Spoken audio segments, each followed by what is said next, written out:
Der Tote auf dem Golfplatz. Ich komme zu mir und kann nicht sehen. Irgendwer hat mir die Augen verklebt.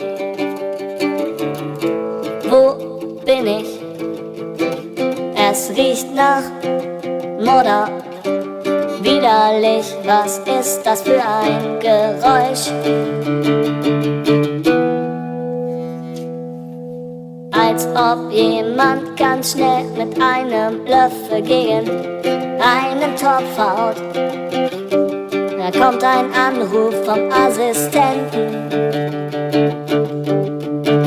Ein Toter liegt auf dem Golfplatz. Die Pfanne steckt im Hintern. Ist der Ball im Loch? Niemand findet den Witz lustig. Ich lege nach. Gut, dass niemand an dem Golfwagen dort, dass niemand an den Golfwagen dort in die Garage gestellt hat. Keiner lacht. Noch einer hat einen Ball an die Omme Schrägstrich rüber bekommen.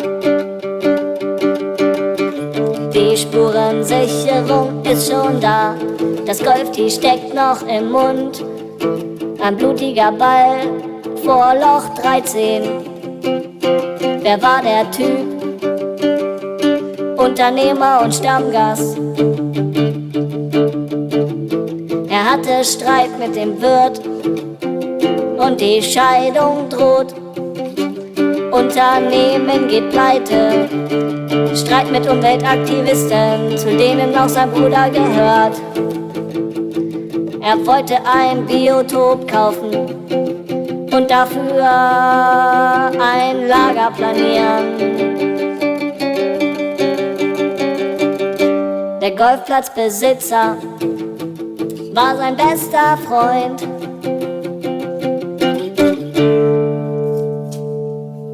Beide waren gerne am Trinken. Was wird man wohl sagen? Über die Jahre von 2000 bis 2010 wird man das, was im TV lief, später überhaupt noch verstehen. Im Fernsehen wird gekocht, was niemand mag, doch leider nicht im Zoo-TV. Was ich beklag, wer nicht kochen will, dem wird die Wohnung renoviert, von oben bis unten, blassgrün zugeschmiert. Wer die Wohnung schönern darf, dann mit Promis dinieren. Oder it's gonna be another rainy Sunday afternoon, a lazy afternoon.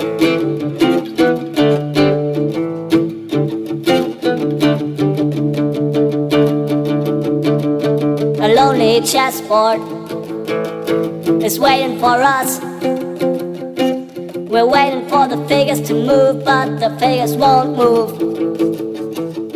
All we need is a cup of tea, and we will listen to a good CD. Ich find's schön, King Dong hat den biggest Dong. King Dong.